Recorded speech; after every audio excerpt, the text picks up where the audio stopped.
Usually when we talk about something like a medical diagnosis, there is there's a certain comfort in the precision of it all. Right, yeah, it feels very absolute. Exactly. It feels a lot like engineering. Like you break your arm, the X-ray shows that jagged white line on the bone, and the doctor just points to the screen and says, there it is. That is the problem. It's very binary. It's either broken or not broken. You don't really have to debate the emotional state of the humerus bone. Yeah, we crave that kind of categorization. We just love things that are visible and tangible and fixable with a straightforward formula. Totally. But the moment you step into the world of human behavior, that crisp, high-definition X-ray machine just completely short circuits, Yeah. you're suddenly navigating this landscape that is murky and contradictory and just deeply, deeply irrational. Which is exactly what we are getting into today. Right. So today, we are taking a deep dive into an area of your life that you probably treat exactly like an X-ray, something you try to manage with spreadsheets and calculators and hard math. But it's actually one of the most intensely behavioral, emotional parts of human existence. Yes.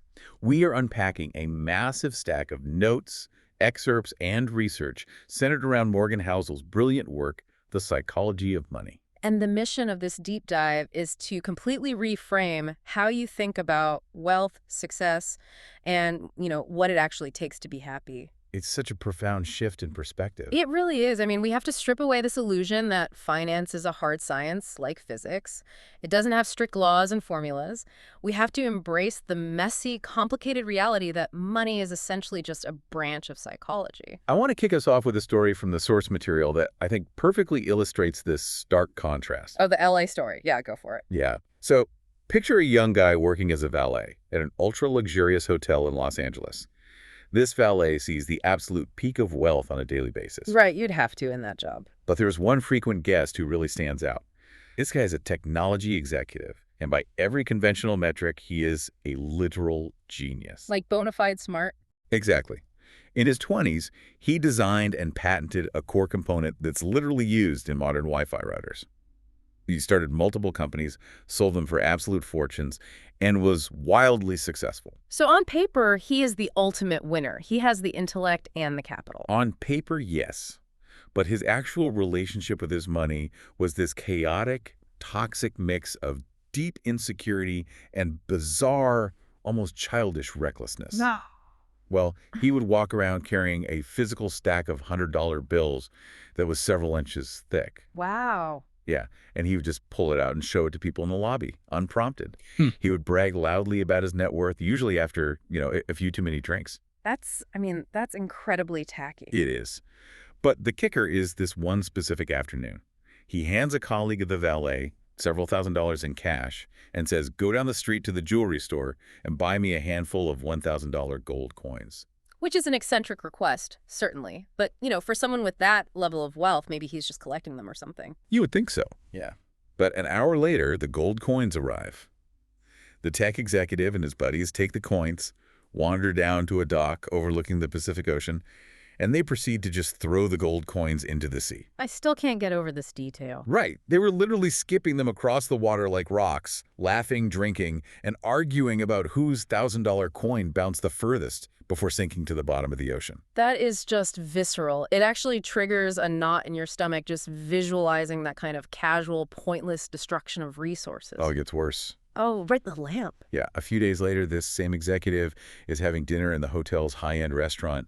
He knocks over a lamp and it completely shatters. Okay. So the hotel manager comes over and very politely explains that it was a custom $500 lamp and, the hotel will need to charge him to replace it. Which is totally standard. Right. But the executive just erupts. He gets furious, pulls a brick of cash out of his pocket, peels off $5,000, shoves it into the manager's hands and says, here's $5,000. Now get out of my face and don't ever insult me like that again. See, that isn't about the lamp at all. It is pure ego. It is the absolute weaponization of money to assert dominance and mask an incredible fragility. Exactly. Yeah. And it really forces you to ask, how long can someone sustain that kind of behavior no matter how much money they have? And the answer is not long at all. Not at all. Years later, it became public knowledge that this genius tech executive, the guy who literally helped invent Wi-Fi, went completely entirely broke. Which sets up the most fascinating counterweight imaginable for this deep dive. Yeah, let's pivot away from the excess of Los Angeles and travel to a very quiet corner of rural Vermont. Total opposite end of the spectrum. Completely. We're looking at a man named Ronald Reed. And Ronald's background could not be more different from the tech executive. Yeah. He was the very first person in his entire family to even graduate high school. And he hitchhiked to campus every day because they couldn't afford a car. For 25 years, he fixed cars and pumped gas at a local service station. Just a totally normal working class guy. Yeah, and for 17 years after that, he worked as a janitor sweeping floors at a JCPenney. At age 38, he bought a tiny two-bedroom house for $12,000, and he lived in that exact same house for the rest of his life. And his primary hobby wasn't collecting luxury cars or skipping gold coins. No, his hobby was chopping firewood. An entirely ordinary, quiet, unremarkable life. Until he died. Ronald Reed passed away in 2014 at the age of 92. And that is when this humble, rural janitor suddenly made international headlines. The numbers here are just wild. They really are. Think about this statistic from the sources. In 2014, over 2.8 million Americans passed away. Out of those nearly 3 million people, fewer than 4,000 of them had a net worth of over $8 million. Okay. Ronald Reed, the gas station attendant and part-time janitor, was one of them. He amassed an $8 million fortune, literally just sweeping floors. $8 million. He left $2 million to his stepkids and more than $6 million to his local hospital and community library. Which is just incredible. Everyone who knew him was completely baffled. Okay. They searched his house, assuming he had won the lottery or inherited a secret fortune or something. But there was no lottery. No lottery. There was no inheritance. He just lived below his means, saved whatever tiny amount he could, invested it in steady blue-chip stocks, which, are just the massive, reliable household name companies that pay consistent dividends. And then he waited. For decades. Decades. Yeah. He just let time do the heavy lifting until those tiny savings compounded into a literal empire. What's fascinating here is that the contrast between the tech genius who skipped gold coins into the ocean and the janitor who built a philanthropic empire is staggering. And what is most vital to extract from this is that this specific dynamic is entirely unique to the field of finance. How do you mean? Like, you wouldn't see this in other industries? Never. I mean, think about any other highly technical, high-stakes profession. Think about aerospace engineering or cardiovascular surgery or designing skyscrapers. Right. It is impossible, literally impossible to find a story where a janitor with no college degree, no formal training, and no background experience steps into an operating room and casually performs a better heart transplant than the chief of surgery at Mass General. Yeah, that would be a horror movie, not an inspiring news story. Exactly. But in investing, in personal finance, it happens. Ronald Reed exists. And the sources provide another incredible juxtaposition here. Oh, with the Harvard guy. Yes. They contrast Ronald Reed with a man named Richard Fiscone. Fiscone was a Harvard-educated Merrill Lynch executive. He had an MBA from one of the most prestigious universities on earth. So he's got the pedigree. The absolute best. He was so incredibly successful in the finance industry that he retired in his 40s to become a philanthropist. He was literally featured on Crane's 40 under 40 list of elite business leaders. So he is the absolute gold standard. He's the exact guy you would hire to manage your money. The best of the best. But in the mid-2000s, Fiscone borrowed heavily to expand a massive 18,000-square-foot mansion in Connecticut. Oh, yeah. This house had 11 bathrooms, 2 indoor pools, 2 elevators, and cost $90,000 a month just in basic maintenance. It is obscene. Then the 2008 financial crisis hit. Fiscone had high debt and heavily illiquid assets, meaning his wealth was tied up in these massive properties that he couldn't quickly sell for cash to pay his bills. Right, he was stuck. He was completely wiped out. He went bankrupt, telling a bankruptcy judge that he had absolutely no income. His extravagant homes were foreclosed on and sold at public auction for pennies on the dollar. The timeline there is just incredible. The exact same year Ronald Reed is quietly leaving millions to charity, Richard Fiscone is standing in a courtroom losing his literal mansion. Which establishes the fundamental premise of our exploration today. Doing well with money has very little to do with how smart you are or what school you went to or your ability to build complex financial models. It has everything to do with how you behave. It is a soft skill. Yes. A soft skill, not a hard science. which honestly should be incredibly empowering for you as you listen to this. Yeah, You don't need to be a math genius or have an Ivy League degree to win this game. not at all. But you do need to understand the hidden behavioral levers that dictate success, failure, and happiness. Yep. So we are going to unpack the psychological blind spots that trip up the smartest executives in the world and the subtle, quiet habits that build generational wealth for everyday people. And the very first step in dismantling those blind spots is understanding why we make the financial choices we do in the first place.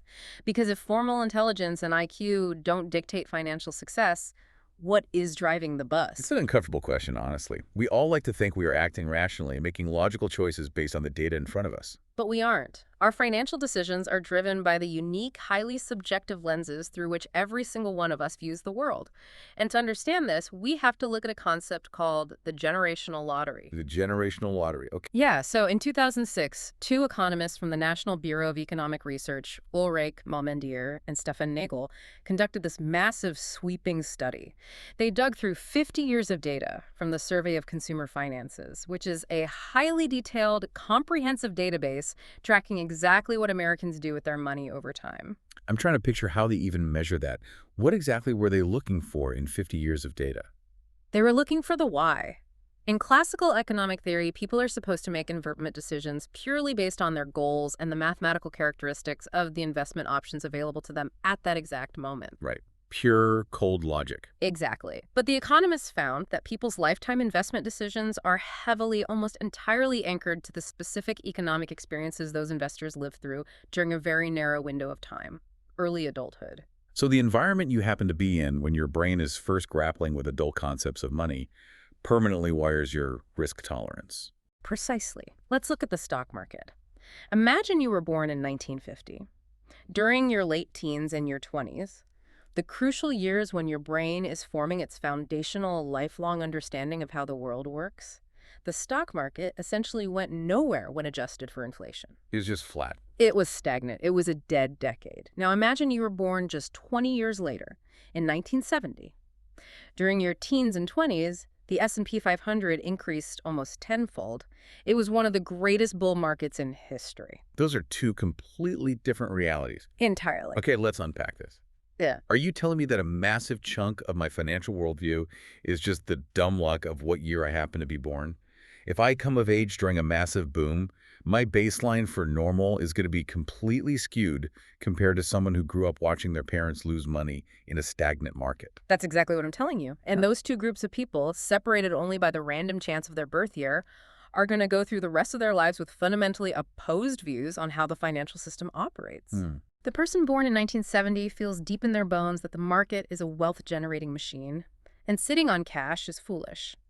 The person born in 1950 feels, with equal conviction, that the market is a stagnant, dangerous casino, and safety is paramount. And the sources bring up the exact same dynamic with inflation, right? Yes. Like, if you were born in the 1960s in America, you hit your highly impressionable adult years in the late 70s and early 80s. Inflation was rampant. Prices went up more than threefold. You distinctly remember sitting in gas lines. Yeah. You remember the visceral panic of getting a paycheck and realizing it bought noticeably less food than the exact same paycheck bought just a month prior. But if you were born in 1990? Right. If you were born in 1990, inflation was so persistently low for your entire life that it probably never even crossed your mind as a real threat until very, very recently. The data suggests that your personal lived experiences with money make up maybe 0.00001% of what has actually happened in the global economy, but they make up about 80% of how you personally think the world works. That is deeply unsettling. It's largely circumstantial. We are all walking around assuming we have a firm grasp on the objective truth of the economy, when in reality we just have a tiny, highly localized snapshot of a very specific era. That makes total sense. And this phenomenon doesn't just dictate how we buy stocks, it literally alters the course of history. Look at the 1960 U.S. presidential election between John F. Kennedy and Hubert Humphrey. I always think of Kennedy as the ultimate charismatic winner. Yeah. But he had a massive political blind spot regarding the economy. A huge one. During the campaign, a reporter asked Kennedy what he personally remembered from the Great Depression, and Kennedy, to his credit, gave a very honest answer. What did he say? He admitted he had absolutely no firsthand knowledge of the Depression. I mean, his family possessed one of the great fortunes of the world. While the rest of the country was starving, Kennedy's family had bigger houses, more servants, and traveled internationally more than ever. He explicitly said that the only thing he saw directly was his father hiring some extra gardeners just to give them jobs so they could feed their families. He didn't truly learn about the devastation of the Depression until he read about it in textbooks at Harvard. That is an astonishing disconnect from the lived reality of the voters. And it was a massive political hurdle. Millions of American voters bore deep physical and psychological scars from the 1930s. The Depression didn't just hurt their wallets, it marked them inwardly for the rest of their lives. It fundamentally altered their brain chemistry regarding security and scarcity. So they're looking at Kennedy like he's from another planet. Right. The voters looked at Kennedy and asked, how can we elect a man to run the economy who has absolutely no emotional understanding of the greatest economic trauma of our lives? Whereas Hubert Humphrey struggled through it like everyone else. Exactly. Kennedy only managed to overcome that disconnect because of his heroic service in World War II, which served as the other great shared emotional trauma of that generation. It reminds me of a quote from the investor Michael Batnick. He says, some lessons have to be experienced before they can be understood. That's a great quote. Yeah, you can read about the Great Depression in a textbook. You can look at a sterile spreadsheet showing historical stock market declines, but you cannot mathematically model the feeling of coming home, looking at your children, and wondering if you're going to lose your house tomorrow. The spreadsheet just doesn't capture the terror. Which brings us to a really crucial empathetic principle that acts as the bedrock for everything we're discussing today. People do crazy things with money, but no one is crazy. No one is crazy. That is a really tough pill to swallow when you watch people make objectively terrible financial decisions. It's so easy to judge from the outside. It is entirely natural to judge. But every single decision people make with money is justified in their own minds.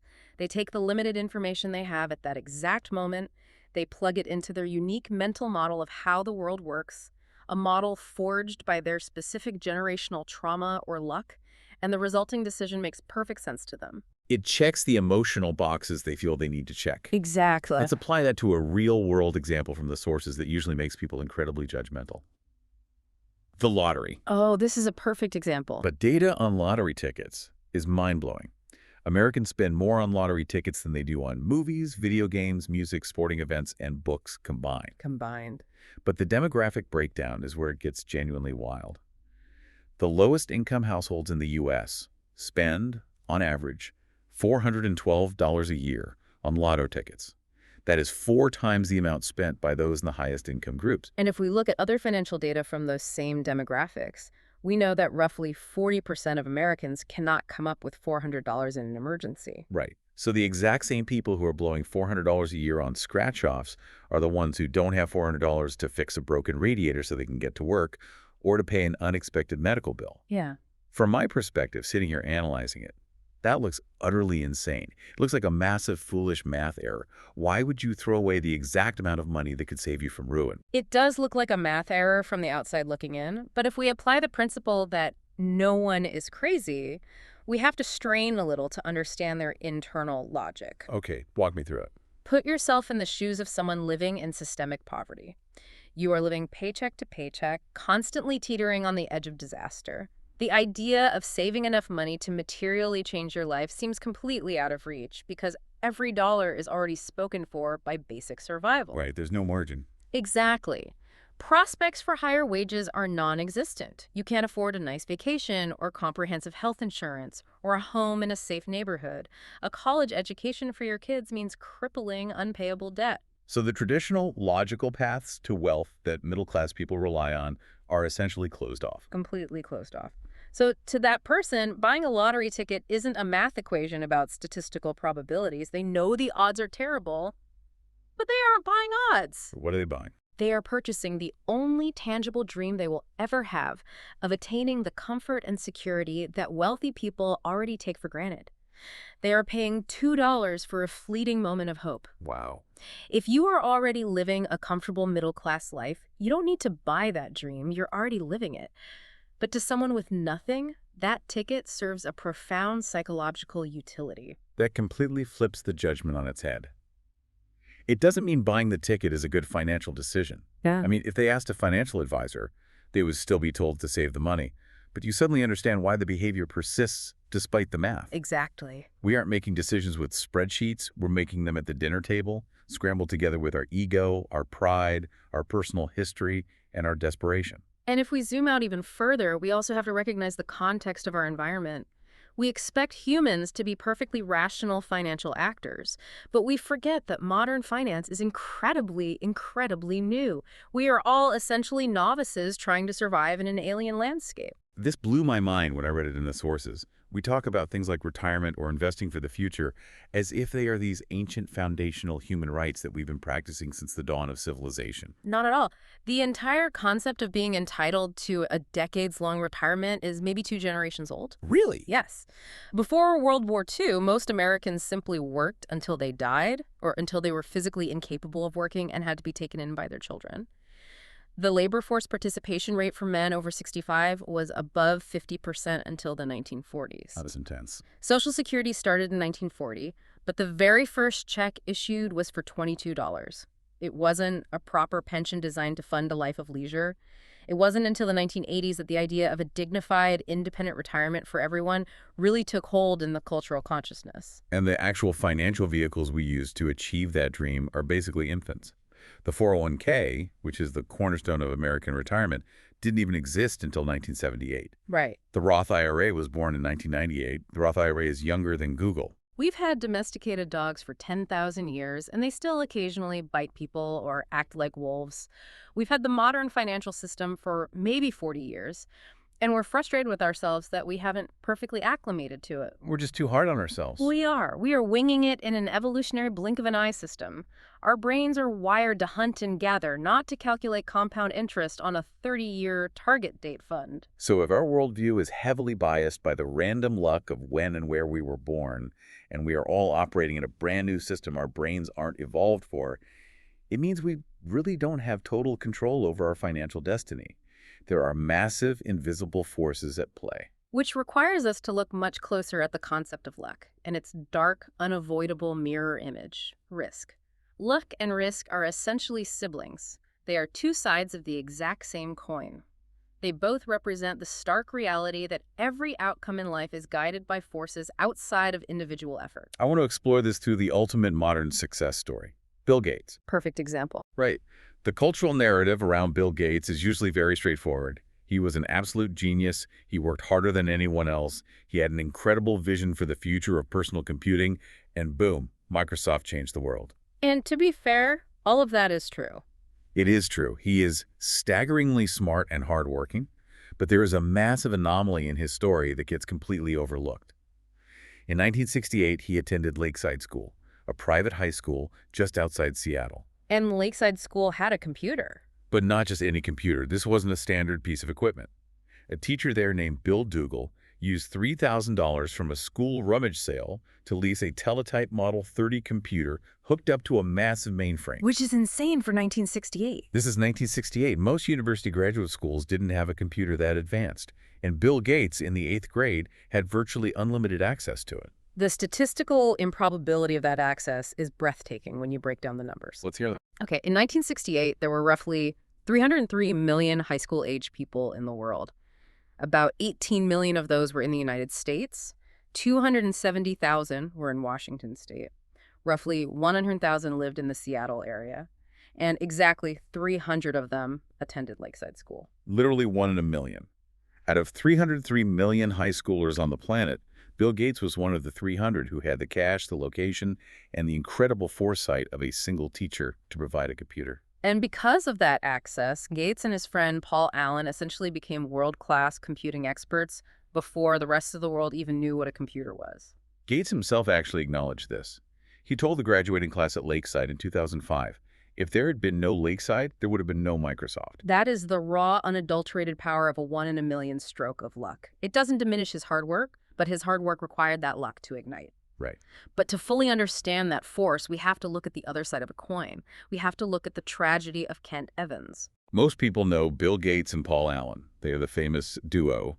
But there was actually a third member of their gang at Lakeside, Kent Evans. Yeah, and by Gates' own account, Ken Evans was the best student in the class. He was just as skilled with computers as Gates and Allen. Wow.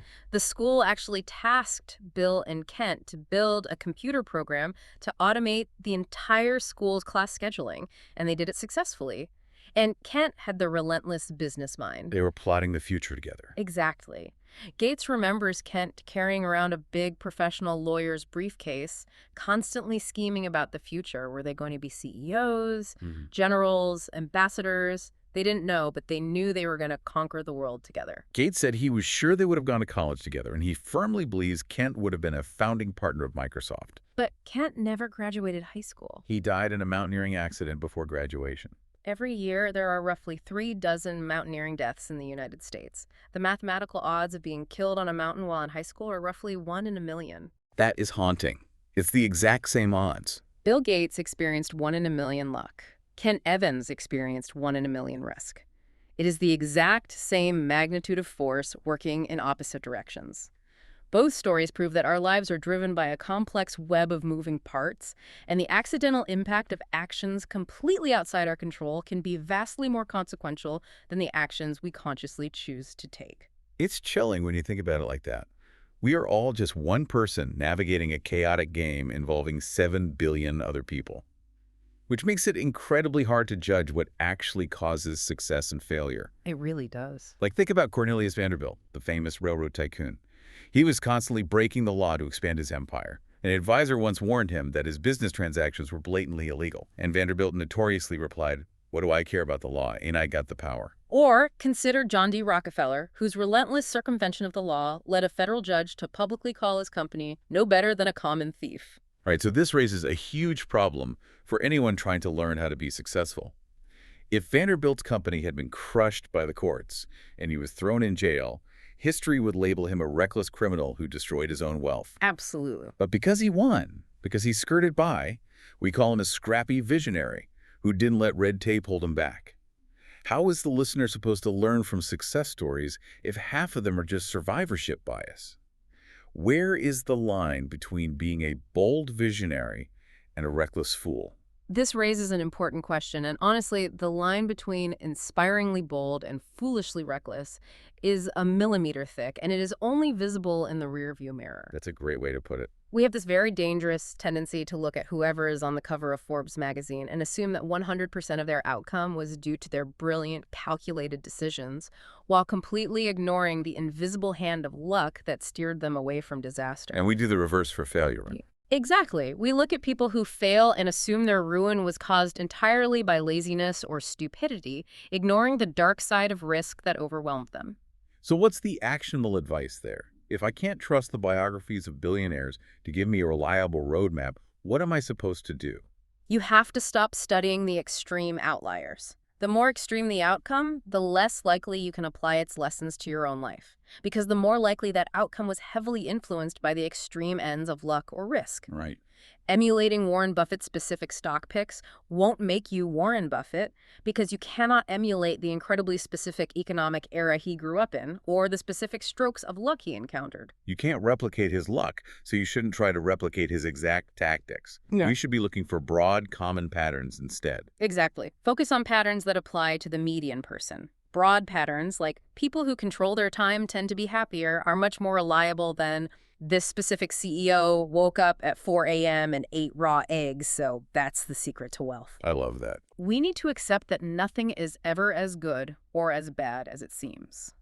We need to leave room for forgiveness when we judge others' failures and practice intense humility when we look at our own successes. So if we accept that luck plays such a massive role, it means we have to acknowledge we do not have total control over our destiny. And if we don't have total control, pushing our luck too far becomes an incredibly dangerous game. It's playing with fire. If Kent Evans shows us we can't control risk, the natural human reaction is to try and control our money by gripping it tighter, by constantly striving for more so we feel safe. But that creates an entirely new, deeply toxic problem: the danger of never enough. The compulsion to keep moving the goalposts. This is where we see incredibly intelligent, wealthy people systematically destroy their own lives. Let's talk about Rajat Gupta. Talk about someone who defied the odds. He was born in Kolkata and orphaned as a teenager. A truly difficult start. But he fights his way up through sheer intellect and determination to become the CEO of McKinsey, which is arguably the most prestigious consulting firm in the world. He retires in 2007, partners on philanthropic projects with Bill Gates, sits on the board of 5 massive public companies, including Goldman Sachs. By 2008, he is reportedly worth $100 million. $100 million. Let's really contextualize that wealth. If you put $100 million in a safe investment yielding a 5% annual return, it generates almost $600 an hour, 24 hours a day, 365 days a year, forever. He had won the game. The game was over. He could do whatever he wanted for the rest of his life and his grandchildren's lives. And he couldn't stop. No.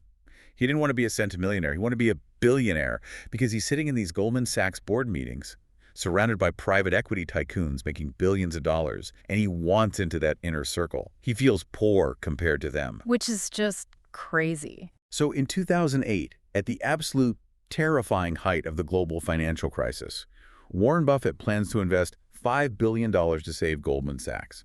Gupta learns about this massive influx of cash in a confidential board meeting before the public knows. It is the ultimate piece of insider information. He knows that the stock is about to jump. 16 seconds after he learns this, before the meeting is even officially concluded, he hangs up the phone and calls a hedge fund manager named Raj Rajaratnam. Raj Ratnam immediately buys 175,000 shares of Goldman Sachs. And then the deal drops. The Buffett deal goes public, the stock surges, Raj Ratnam makes a quick $1 million, and the SEC eventually claims Gupta's tips led to $17 million in illegal profits over time. Both men are caught.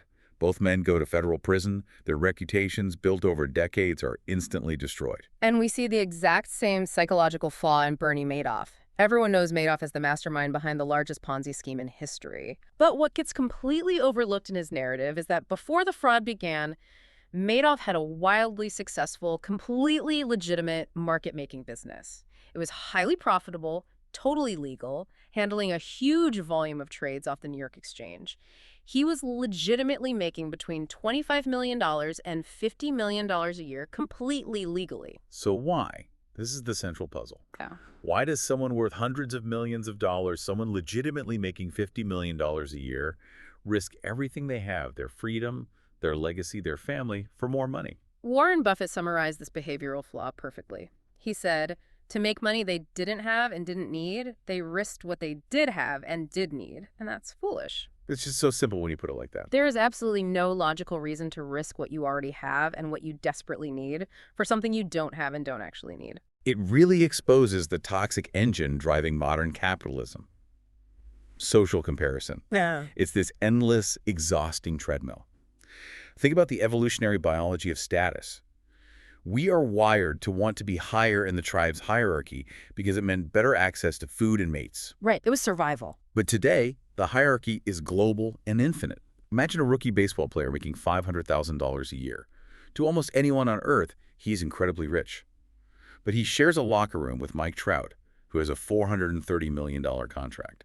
Standing next to Mike Trout, the rookie feels completely broke. But it doesn't stop there. No. Mike Trout, making $36 million a year, looks at a top hedge fund manager who made $340 million in a single year. Suddenly, Mike Trout feels broke, and that hedge fund manager looks at Jeff Bezos making tens of billions. The ceiling of social comparison is so astronomically high that virtually no one will ever hit it, which means it is a battle that can never be won. The only way to win is to refuse to play the game in the first place. You have to force the goalpost to stop moving. It's exactly like eating at a buffet. How so? The only way to truly know your absolute physical limit at a buffet is to eat until you literally vomit. But nobody does that because vomiting is awful. We have an internal mechanism that tells us to stop when we are full, even if there is still food on the table. Why do people treat their careers and their bank accounts like a buffet where they have to gorge themselves until they financially or legally get sick? Because they lack a defined sense of enough. And it's crucial to understand that enough is not a sign of conservatism or a lack of ambition.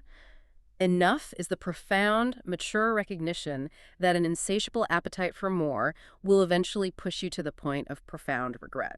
That's a powerful realization. It will push you to burn out physically, or to make a wildly reckless investment, or, in the extreme cases of Gupta and Madoff, to commit a crime. There are certain things that are never, ever worth risking for a marginal dollar. Your reputation, your freedom, your family and friends, being loved by those you want to love you. You have to know when to push away from the table. Absolutely. And the comforting news for anyone listening is that the most powerful, reliable tool for building wealth doesn't require taking those massive, buffet-gorging risks. In fact, it requires something incredibly boring, but mathematically terrifying. Instead of risking it all for a massive leap forward, we can just wait it out. Which brings us to the glacial power of confounding compounding. I love the historical parallel the sources use here, connecting geology to finance. It starts with the mystery of the ice ages. Our scientific understanding of Earth's deep history is surprisingly young. It wasn't until the 19th century that scientists realized the Earth had been entirely covered in ice on multiple occasions. Right. There was evidence everywhere, massive boulders dropped in random locations, deeply scraped rock beds. But the mystery was, what could possibly cause a global ice age? The natural assumption was that it must have been a catastrophic event. People thought it must be massive volcanic eruptions blocking out the sun or the violent uplift of mountain ranges altering global wind patterns. We assume massive outcomes require massive, violent forces. But in the early 1900s, a Serbian scientist named Milutin Milenkovic studied the subtle changes in the Earth's tilt and orbit. And later, a meteorologist named Vladimir Kupin found the fascinating, counterintuitive nuance. Ice ages are not caused by catastrophic, ravenous winters. They are caused by moderately cool summers. Wait, summers? How does a cool summer freeze the planet? It's all about the leftover base. Imagine a summer that never gets quite warm enough to melt all of the previous winter's snow. So a tiny, thin layer of ice survives the summer. Okay, I fall. The next winter arrives, and new snow accumulates on top of that surviving base. That leftover ice reflects more sunlight away from the Earth, which cools the local climate slightly more, which increases the odds that even more snow will stick around the following summer. It's a literal snowball effect. Exactly. Within a few hundred years, a seasonal snowpack grows into a continental ice sheet miles thick. So if we connect this to the bigger picture, compounding doesn't require tremendous force. You don't need a volcanic eruption of cash. It just requires a small base of capital and relentless, unbroken time. Exactly. You don't need catastrophic events to create massive results if you have compounding. And the ultimate personification of this mathematical reality is Warren Buffett. This is the statistic that always brings people's brains. Okay. Because we fundamentally misunderstand how Buffett got so rich. As of the writing of these sources, Warren Buffett's net worth was roughly $84.5 billion. Okay. Of that $84.5 billion, $81.5 billion came after his 65th birthday. 96% of his wealth was accumulated after he reached traditional retirement age. We praise his skill as an investor, and he's a genius at valuing companies. But his true secret is time. He started investing seriously when he was 10 years old. By age 30, he had a net worth of about $1 million, or roughly $9.3 million adjusted for inflation. He had a massive head start. But let's run a thought experiment to see the power of the Ice Age effect. What if Buffett was just a normal person? What if he spent his 20s traveling Europe and finding himself, and by age 30, he only had $25,000 to his name? And let's say he still went on to earn his legendary 22% annual returns, but he decided to quit and retire at age 60 to play golf and relax. What would his net worth be today? Not $84.5 billion. If he started at 30 and stopped at 60, his net worth would be $11.9 million. He would be 99.9% less rich. Effectively, all of his success is tied to the tiny financial base he built as a literal child and the longevity he maintained into his 90s to let the summer snowpack build. And we can contrast him with someone who is arguably a vastly superior technical investor, Jim Simons. Simons is the legendary mathematician and head of Renaissance Technologies. He has compounded money at 66% annually since 1988. That's insane. That is triple Warren Buffett's rate of return. In terms of pure mathematical skill, no one comes close to Jim Simons. But Simons' net worth is around $21 billion. He is 75% less rich than Buffett. How is that possible if he's 3 times better at investing? Because Simons didn't find his investment stride until he was 50 years old. He's had less than half as many years to let his money compound. If Jim Simons had earned his 66% annual returns for the 70-year span Buffett has been investing, he would be worth roughly $63 quintillion. Here's where it gets really interesting. Yeah. 63 quintillion. That number doesn't even sound real. And this is exactly where the human brain fails us. We literally cannot intuitively grasp exponential math. We evolved to think linearly. Right. If I'm a hunter-gatherer and I see 1 tiger, I know it's dangerous. If I see 2 tigers, I know it's twice as dangerous. If I ask you what 8 plus 8 plus 8 plus 8 is, you can calculate it instantly in your head. Yeah. But if I ask you what 8 times 8 times 8 times 8 times 8 is, your head spins. We don't naturally compute exponents. The sources use a great analogy about computer storage to illustrate this cognitive blind spot. The IBM hard drive story. In the 1950s, IBM manufactured a 3.5 megabyte hard drive. By the 1970s, technology had advanced to a 70 megabyte hard drive. So from 1950 to 1990, humanity gained about 296 megabytes of practical storage. That is linear progress. But then it shifts. Exactly. From 1990 to 2019, we gained 100 million megabytes. Things exploded exponentially. A highly optimistic tech forecaster in the 1950s might have aggressively guessed that storage would get 1,000 times bigger. No one, absolutely no one, would have guessed it would get 30 million times bigger. Because compounding is utterly counterintuitive. And because it is counterintuitive, we constantly underestimate its potential and sabotage it. We focus all our energy trying to earn the absolute highest returns we want to hit Jim Simons' 66% returns, because that feels like the logical, linear way to get rich quickly. Right, it feels like the active solution. But good investing isn't about earning the highest returns. High returns are usually one-off hits, highly risky, and impossible to repeat. Good investing is about earning pretty good returns that you can stick with without interruption for the longest possible period of time. That is when compounding runs wild. But compounding has one strict, unforgiving rule. You can never, ever interrupt it. If the summer heat melts the snow base, you have to start the ice age all over again. Which means the ultimate financial skill isn't actually making money. It's keeping it. It's the art of survival. Getting wealthy and staying wealthy require two completely different, almost contradictory psychological skill sets. Let's look at October 1929 to see this in action. The Great Crash. Jesse Livermore is one of the most famous, swaggering stock speculators of his day. On October 29th, the stock market implodes. Reports are flooding in of Wall Street speculators literally jumping out of windows in despair. Utter panic. Livermore goes home. His wife and kids are in tears. His mother-in-law is screaming in panic. They think they're utterly ruined. But Livermore stands there and says, "No, darling, I just had my best trading day ever." He was shorting the market, which, for anyone who hasn't dabbled in trading, just means he was actively betting the market would collapse. He saw it coming. He made money while everyone else was losing theirs. In one single day, Jesse Livermore made the modern equivalent of $3 billion. He conquered the crash through sheer boldness, but on that exact same day, another man was wandering the chaotic streets of New York. Abraham Germansky. Who was he? He was a multimillionaire real estate developer who had gotten caught up in the euphoria of the Roaring '20s and bet heavily on the stock market going up forever. The New York Times reported that a friend saw Germansky on Wall Street that day, wildly tearing a strip of ticker tape into bits and scattering it on the sidewalk. He disappeared into the crowd and was ruined. A complete contrast. Livermore is bold and wins. Germansky is bold and loses. But fast forward just 4 years to 1933. Livermore, completely drunk on his own invincibility from the crash, starts making larger and larger bets. He assumes he is smarter than the market. And that's the trap. It is. He ends up massively in debt, loses every cent of that $3 billion, and disappears for 2 days.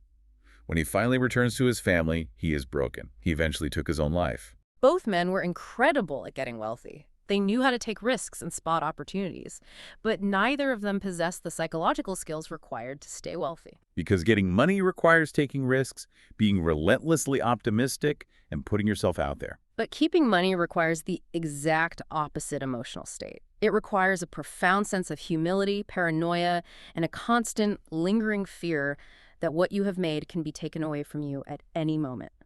It requires frugality. Which is hard to maintain when you're winning. Very hard.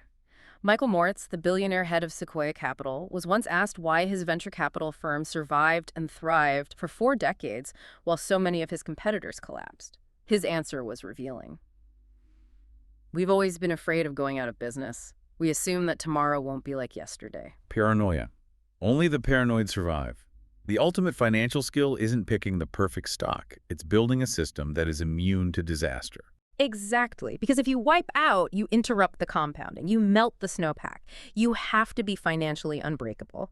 Holding a bunch of cash during a massive bull market feels terrible because you're sitting there missing out on 10% returns while your neighbors get rich. Right. But if that cash prevents you from having to panic sell your stocks at the absolute bottom of a bear market just to pay your mortgage, the actual return on that cash isn't the 1% it earns in the bank. It's immeasurable because it kept you in the game. It allowed your other assets to keep compounding. You need what the sources call a barbelled personality. Hmm. You need to balance extreme long-term optimism with extreme short-term paranoia. You need a massive margin of safety. Yes. Sensible optimism isn't the naive belief that everything will be great all the time. Sensible optimism is believing that the long-term trajectory is up and to the right, while simultaneously acknowledging that the path to get there will be filled with misery, landmines, and absolute chaos. The best visual for this is the 107-year chart of the U.S. economy.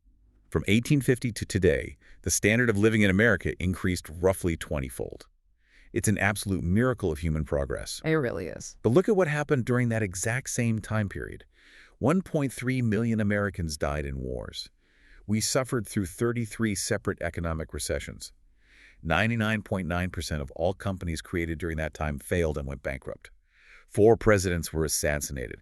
We endured a catastrophic global depression, multiple viral pandemics, and devastating natural disasters. Constant, unending destruction in the face of relentless progress. It reminds me of the biological analogy of human brain development. By age 20, the average person loses roughly half the synaptic connections they had in their brain when they were a 2-year-old toddler. Half of them are just gone. Yeah, the brain is literally pruning itself, clearing out redundant pathways to become more efficient. If you didn't know this and you looked at a brain scan day to day, you would panic. You'd say, my kid is losing brain matter, they're suffering brain damage. But the 20-year-old is vastly smarter and more capable than the 2-year-old.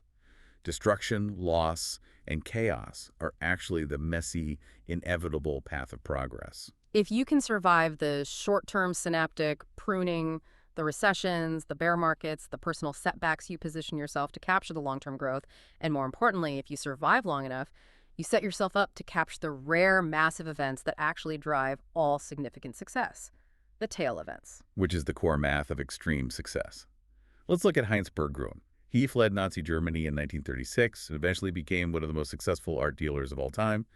In 2000, he sold a portion of his massive collection, which included Picasso's, Braque's, Matisse's, to the German government for over 100 million euros, and its private market value was well over $1 billion. Art is incredibly subjective and notoriously fickle. How did he know which specific paintings would become masterpieces? He didn't. He wasn't psychic. An investment firm called Horizon Research analyzed the careers of great art dealers like Berggruen and found that they operated basically like index funds. Oh, wow. Yeah, they didn't meticulously pick just a few pieces they thought were genius. They bought vast, massive quantities of art. They bought whole portfolios of artists' work. 99% of what Berggruen bought probably turned out to be nearly worthless. But he held on to all of it long enough for the 1% that turned out to be Picasso's to completely cover all the losses and generate $1 billion in profit. He could be wrong most of the time and still end up stupendously right. It's the exact same mathematical story with Walt Disney. By the mid-1930s, Walt Disney Studio had produced over 400 cartoons. Most of them were short, most were beloved by the audience, and most of them lost a fortune. His first studio went bankrupt. He was constantly drowning in debt. Until 1938. That was the year they released Snow White and the Seven Dwarfs. It earned $8 million in its first 6 months, which was an astronomical sum back then. It paid off all of the company's debts, bought their massive new studio complex in Burbank, and made Walt Disney a global celebrity. 400 cartoons produced, but the 83 minutes of Snow White were all that mattered. These are what statisticians call tail events. They are the farthest, rarest ends of a distribution of outcomes. A tiny, tiny number of events account for the vast majority of outcomes. We see this explicitly in venture capital. Out of 21,000 venture capital investments made from 2004 to 2014, 65% of them lost money. They were complete failures. Ouch. But 0.5%, just 100 companies out of 21,000 earned 50 times their original investment or more. Those 100 companies generate the returns for the entire industry. But wait, that feels like a niche example. People think, well, that's venture capital. It's inherently risky. I invest in safe, massive public companies in the stock market. But it's the exact same math. Look at the Russell 3000 index since 1980. 40% of the public companies in that broad index lost at least 70% of their value and never recovered. 40% were catastrophic failures. Yet the index as a whole increased 73-fold during that time. Why? Because just 7% of the companies performed extremely well and offset all the duds. Within the stock market, tails drive everything. In 2018, Amazon single-handedly drove 6% of the S&P 500's total returns. And if you look inside Amazon, their returns were driven by tail events like AWS and Amazon Prime, which completely offset massive, embarrassing failures like the Fire Phone. Which means to succeed financially, you don't need to be right all the time. You don't need to predict the future. You just need to be consistently average when everyone else goes crazy. The sources give this incredibly illustrative example of three hypothetical investors: Sue, Jim, and Tom. They each save $1 a month from the year 1900 to 2019. A very long lifespan, but it proves the mathematical point. Exactly. Sue invests her dollar in the stock market every single month, rain or shine. Recessions, depressions, world wars, inflationary spirals. She doesn't care. She just mechanically invests her dollar. Jim tries to be smart and time the market. He invests during good times, but sells out during recessions to protect his money and buys back in when the recession officially ends. Tom takes it a step further. He waits 6 months after a recession ends to feel completely confident before buying back in. They're all trying different psychological strategies to manage risk. What are the final numbers? Tom ends up with $234,000. Jim has $257,000. And Sue, the boring, unreactive investor who just bought blindly through every disaster, she ends up with $435,000. She crushes the active managers by a mile, because she survived the punctuated moments of terror without ever interrupting her compounding, which allowed her to capture every single tail event. The definition of a financial genius is just someone who can do the average thing when everyone else around them is losing their mind. You can be wrong half the time. Amazon can lose hundreds of millions on the Fire Phone. Netflix CEO Reed Hastings can actively say, "Our hit ratio is too high, we need to make riskier shows and have a higher cancel rate." The comedian Chris Rock can bomb in dozens of small clubs in New Jersey just to find the 5 minutes of brilliant material that makes it to his Netflix special. We only ever see the finished product, the Forbes cover, the Netflix special, the massive Amazon valuation, so we assume these people are flawless visionaries. But they're just surviving their failures long enough to hit a tail event. So we've established how to navigate the psychological traps of money. We know how to survive disasters, harness compounding, and wait for tail events. But this brings us to the ultimate philosophical question. What is all this money actually for? What is the end goal of the spreadsheet? It's the search for the ultimate dividend. Angus Campbell was a psychologist in the 1980s, and he set out to find what actually makes people happy. He looked at every metric you can imagine: income, geography, education, age. But none of those were reliable predictors. The most powerful common denominator of happiness he found was simply this: having a strong sense of controlling one's own life. More than your salary, more than the square footage of your house, more than the prestige of your job title, the ability to do what you want, when you want, with who you want, for as long as you want, is priceless. It is the highest dividend that money can possibly pay. I actually lived this firsthand. A few years ago, I landed what I thought was my absolute dream job. I got an investment banking internship in LA. The goal was simple: get the prestige, make a ton of money, and be successful. Wow. But it only took 1 month for me to quit. 1 month. And the crazy thing is, the work itself was fascinating. I was surrounded by brilliant people, the pay was incredible, but the hours were completely ruthlessly uncontrolled. Going home before midnight was considered a rare luxury. I had a manager literally tell me, if you don't come in on Saturday, don't bother coming back on Sunday. You experienced what psychologists call reactance. When every waking second of your time becomes dictated by someone else's demands, it triggers a deep psychological rebellion. When we feel disempowered, when we feel like our choices are being made for us, we inherently reject the situation. Even if you are doing a job you theoretically love, if you can't control the schedule, it rapidly morphs into a nightmare. And this dynamic perfectly explains the grand tragedy of modern wealth in America. Statistically, the U.S. is richer today than it has ever been in history. Median family income, adjusted for inflation, doubled from $29,000 in 1955 to $62,000 in 2019. The median home is nearly 3 times larger than it was in the 1950s. Our TVs are sharper, our cars are faster and safer. But we aren't happier. No. Anxiety, depression, and stress levels are significantly higher today than they were back then. Why are we richer but more miserable? Because we traded our time for stuff. We have to look at how the fundamental nature of work has shifted over the last century. In the 1870s or even the 1950s, the vast majority of jobs were agricultural or manufacturing. You labored physically with your hands. When you left the factory at 5:00 p.m., you left the work behind. You couldn't take the assembly line home with you. But today, the majority of high-paying jobs are cognitive. We are managers, analysts, writers, coders. Like John D. Rockefeller. Uh, People used to complain that he just sat quietly in a chair for hours, but his product was his decisions. His brain was the factory. exactly. And when your primary tool of production is your brain, the work never actually stops. You are physically at home, but you're thinking about the marketing campaign during your commute, you're stressing over an email while cooking dinner, you're solving a coding bug while trying to fall asleep. The modern factory is not a physical place. It is the day itself. We might clock fewer formal hours at a desk, but we feel like we are constantly on the clock. We gave up control of our cognitive time to buy bigger houses we rarely get to enjoy. And it begs the question, why do we want the bigger houses and the nicer cars in the first place? This leads to a brilliant, devastating concept from the sources, the man in the car paradox. Let's go back to that valet in Los Angeles from our very first story. He sees Lamborghinis, Rolls-Royces, and Ferraris pulling up to the hotel every single day. The executives driving those cars bought them because they wanted to send a very specific signal to the world.